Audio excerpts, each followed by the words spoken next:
Hi friends, அனைவருக்கும் வணக்கம். நாம் இன்னைக்கு புரதச்சத்து நிறைந்த கருப்பு கொண்டக்கடலை தோசை எப்படி செய்யலான்னு பார்க்கலாங்க. ரொம்ப கிறிஸ்பியாக இருக்குங்க இந்த தோசை. பார்க்குறதுக்கே உங்களுக்கு நல்லா கிறிஸ்பியாக இருக்குது. சாப்பிட்டா இன்னும் நல்லா டேஸ்ட்டாக இருக்கும். வாங்க இந்த கிறிஸ்பியான கருப்பு கொண்டக்கடலை தோசை எப்படி செய்யலான்னு பார்க்கலாம். வாங்க வீடியோக்குள்ளே போகலாம். ஃபஸ்ட்டு 1 கப் கொண்டக்கடலை எடுத்துக்கோங்க.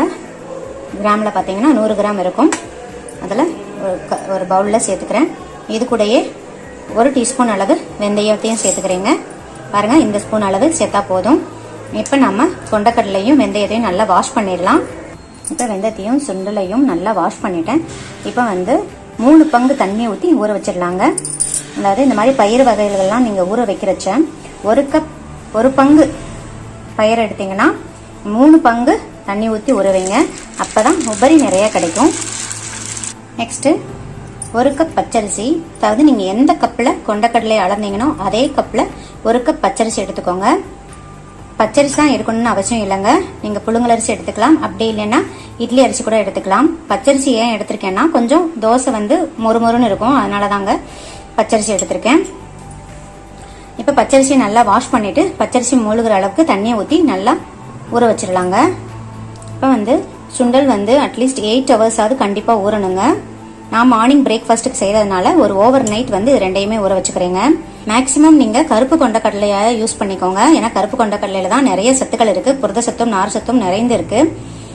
ஈவன் பாடி வெயிட் ரெடியூஸ் பண்ணுறவங்க கூட கருப்பு கொண்டக்கடலையை அவங்களோட டயட்டை நிறைய சேர்த்துக்கலாம். பாடி வெயிட் ரெடியூஸ் பண்ணுறவங்க இந்த கருப்பு கொண்டக்கடலை தோசையை செய்கிறச்ச பச்சரிசியை அவாய்ட் பண்ணிவிட்டு அதுக்கு பதில் 1/2 கப் சிவப்பு அவல் சேர்த்து அரைச்சிக்கலாங்க. ஆனால் சிவப்பு அவலை நீங்கள் 8 ஹவர்ஸ் ஊற வைக்கணும்னு அவசியம் கிடையாது. நீங்கள் சுண்டலை அரைக்கிறதுக்கு ஒரு 1/2 அன் ஹவருக்கு முன்னாடி ஊற வச்சு சேர்த்து நல்லா ஸ்மூத் பேஸ்ட்டாக அரைச்சிக்கோங்க. நான் இப்போ சொன்னது பாடி வெயிட் ரெடியூஸ் பண்ணுறவங்களுக்கு. நார்மலாக யூஸ் பண்ணுறவங்களுக்கு நான் சொல்கிற இந்த மெத்தடையே ஃபாலோ பண்ணிக்கோங்க. நான் இது கூடயே ஒரு வரமிளகாயும் சேர்த்து ஊற வச்சுக்கிறேங்க. உங்களுக்கு வரமிளகாய் வேண்டாம்னா அவாய்ட் பண்ணிக்கலாங்க. இல்லது உங்கள் காரத்துக்கு தகுந்த மாதிரி நீங்கள் வரமிளகாய் சேர்த்துக்கோங்க. ஏன் வரமிளகாயை ஊற வைக்கிறேன்னா சீக்கிரம் ஸ்மூத்தாக அரைப்பட்டுருங்க நம்ம அரைக்கும் போது, அதனால தான் ஊற வச்சுருக்கேன். இப்போ நம்ம இதை 8 ஹவர்ஸ் ஊற வச்சுக்கலாம். ஒரு மூடி போட்டு கவர் பண்ணிடுங்க. இப்போ சுண்டல் நல்லா ஒரு ஓவர் நைட் ஊறிடுச்சுங்க. இப்போ தண்ணியெல்லாம் நல்லா ட்ரைன் பண்ணிவிட்டு இப்போ ஒரு மிக்சி ஜாருக்கு ட்ரான்ஸ்ஃபர் பண்ணிடலாம். இப்போ நான் மிக்சி ஜாருக்கு ட்ரான்ஸ்ஃபர் பண்ணிட்டேன். இது கூடயே நான் 2 பல்லு பூண்டு சேர்க்குறேங்க. ஒரு துண்டு இஞ்சியை இப்படி கட் பண்ணியிருக்கேன். கொஞ்சம் கொத்தமல்லி தழை, கொஞ்சம் கருவேப்பிலை. இது கூடயே ஆல்ரெடி மிளகாய் வத்தலும் சேர்த்துருக்கேங்க. உங்களுக்கு மிளகாய் வத்தல் வேண்டாம்னா பச்சை மிளகா கூட ஆட் பண்ணிக்கலாம். 1 ஸ்பூன் சீரகம், தேவைக்கேற்ப கொஞ்சமாக கல்லுப்பு, அப்புறம் 2 பிஞ்ச் பெருங்காயத்தூள் சேர்க்குறேங்க. இஞ்சி, பூண்டு, பெருங்காயத்தூள், சீரகம் இதெல்லாம் ஸ்கிப் பண்ணாமல் சேர்த்துக்கோங்க. ஏன்னா நாம் சுண்டலை பச்சையாக அரைச்சி தோசை ஊற்ற போகிறோம். ஸோ வயிற்று பொறுமல், டைஜஷன் ப்ராப்ளம் எதுவுமே வராமல் இருக்கிறதுக்காக வேண்டிதாங்க இதெல்லாம் சேர்க்குறோம். ஸோ இதெல்லாம் ஸ்கிப் பண்ணாமல் சேர்த்துக்கோங்க. இப்போ நம்ம கொஞ்சம் கொஞ்சமாக தண்ணி ஊற்றி நல்லா ஃபைன் பேஸ்ட்டாக அரைச்சிட்டு வந்துடலாங்க. பாருங்கள், நான் எந்த அளவுக்கு ஃபைனாக அரைக்க முடியுமோ நல்லா ஃபைன் பேஸ்ட்டாக அரைச்சிட்டு வந்துட்டேங்க. கொண்டக்கடலை நல்லா ஊறி இருந்தாதாங்க உங்களுக்கு இந்த மாதிரி ஃபைனாக அரைக்க வரும். நெக்ஸ்ட் அதே மிக்சி ஜாரில் நம்ம ஊற வச்ச பச்சரிசியை தண்ணியெல்லாம் வடிச்சிட்டு ஆட் பண்ணிக்கலாங்க. பச்சரிசி கொஞ்சம் கொஞ்சமாக தண்ணி ஊற்றி ரொம்ப ஃபைனாக அரைக்க வேண்டாங்க. கொஞ்சம் நரன்னு கொஞ்சம் கோர்ஸாக இருக்கிற மாதிரி அரைச்சிக்கோங்க. அப்போ தான் நல்லாயிருக்கும் தோசைக்கு. அதனால தான் நான் தனித்தனியாக ஊற வச்சேன். நான் பச்சரிசி மாவையும் கொஞ்சம் கோர்ஸாக அரைச்சிட்டு வந்துட்டேங்க. இதையும் நாம் இது கூடயே ஆட் பண்ணிடலாம். நல்லா மிக்ஸ் பண்ணிக்கோங்க. மாவு ரொம்பவும் கெட்டியாகவும் இருக்கக்கூடாது, ரொம்ப தோசை மாவு பதத்துக்கும் இருக்கக்கூடாது, மீடியமாக இருக்கணும். பாருங்க, இந்த அளவுக்கு இருந்தால் போதுங்க.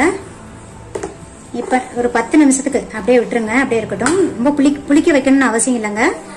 ஒரு 10 நிமிஷம் மூடி போட்டு மூடிடுங்க. இப்போ 10 நிமிஷம் ஆயிடுச்சு. நம்ம தோசை வறுத்துடலாம். ஸ்டவ்ல கடாய் வச்சுக்கோங்க. கடாய் நல்லா ஹீட் ஆகட்டும். ஹீட் ஆகவும் ஃப்ளேமை சிம்மில் வச்சுக்கோங்க. சிம்மில் வச்சுட்டு நல்லா தண்ணி தெளிச்சுக்கோங்க. தண்ணி தெளிச்சுட்டு ஒரு ஈர துணியால் நல்லா தொடச்சிக்கோங்க. தொடச்சிட்டிங்கன்னா நல்லா ஹீட் ரெடியூஸ் ஆயிரும். இப்போ நம்ம ஊற்றுன நல்லா ஸ்மூத்தாக ஊற்ற வரும். பாருங்கள், ஒவ்வொரு டைம் நீங்கள் தோசை ஊற்றுறச்சையும் இதே சேம் மெத்தடை ஃபாலோ பண்ணுங்க. நல்லா ஸ்மூத்தா கிறிஸ்பியா ஊத்த வரும். இப்ப நல்லா சுத்தி ஆயில் ஊத்திக்கோங்க. உங்களுக்கு ஆயில் ஊத்த விருப்பம் இல்லைன்னா நெய் கூட ஆட் பண்ணிக்கோங்க. பட் பாடி வெயிட் ரெடியூஸ் பண்றவங்க வந்து ஆயில் எதுவும் ஊத்த வேண்டாம். தோசை வார்க்க வச்ச ஃப்ளேமை வந்து சிம்ல வச்சுக்கோங்க. தோசை வார்த்த அப்புறம் மீடியம் டு ஹைல வச்சுக்கோங்க. ஒரு 5 நிமிஷமாவது பொறுமையா வேக வச்சு எடுத்துக்கோங்க. ஏன்னா நம்ம பச்சையா அப்படியே சேர்த்திருக்கிறதுனால டைஜஷன் ப்ராப்ளம் எதுவும் வராம இருக்கிறதுக்காக நல்லா ஒரு 5 மினிட்ஸ் வேக வச்சு எடுத்துக்கோங்க. இப்ப இதை மூடி போட்டு ஒரு 3 நிமிஷத்துக்கு அப்படியே வச்சிடலாம். நான் இப்ப மூடி ஓபன் பண்ணிட்டேன். தோசையோட கலர் நல்லா சேஞ்ச் ஆயிருக்கணுங்க. சேஞ்ச் ஆகணும்னா நல்லா நீங்க தின்னா சுட்டாதான் நல்லா தோசையோட கலர் நல்லா சேஞ்ச் ஆகி வரும். பாருங்க, இப்ப நம்ம திருப்பி போட்டுடலாம். இப்ப நம்ம எடுத்துடலாம். பாருங்க, நீங்களே பாருங்க எவ்வளவு கிறிஸ்பியா இருக்கு பாருங்க. இந்த மாதிரி தோசை ஊத்தி கொடுத்தா கண்டிப்பா குழந்தைங்க சாப்பிடுவாங்க. இந்த தோசைக்கு சைட் டிஷ் பாத்தீங்கன்னா நல்லா கார சட்னி நல்லா இருக்கும். அதே மாதிரி தேங்காய் சட்னி நல்லா இருக்கும். அதே மாதிரி ஈவன் சாம்பார் கூட நல்லா இருக்கும். நீங்களும் இதே மாதிரி ட்ரை பண்ணி பாருங்க ஃப்ரெண்ட்ஸ், ரொம்ப டேஸ்டா இருக்கும். இந்த வீடியோ உங்களுக்கு பிடிச்சிருந்தா லைக் பண்ணுங்க, மறக்காம சப்ஸ்கிரைப் பண்ணுங்க, உங்க ஃப்ரெண்ட்ஸ் அண்ட் ரிலேட்டிவ்ஸ் கூட ஷேர் பண்ணிக்கோங்க. தேங்க்யூ, தேங்க்ஸ் ஃபார் வாட்சிங்.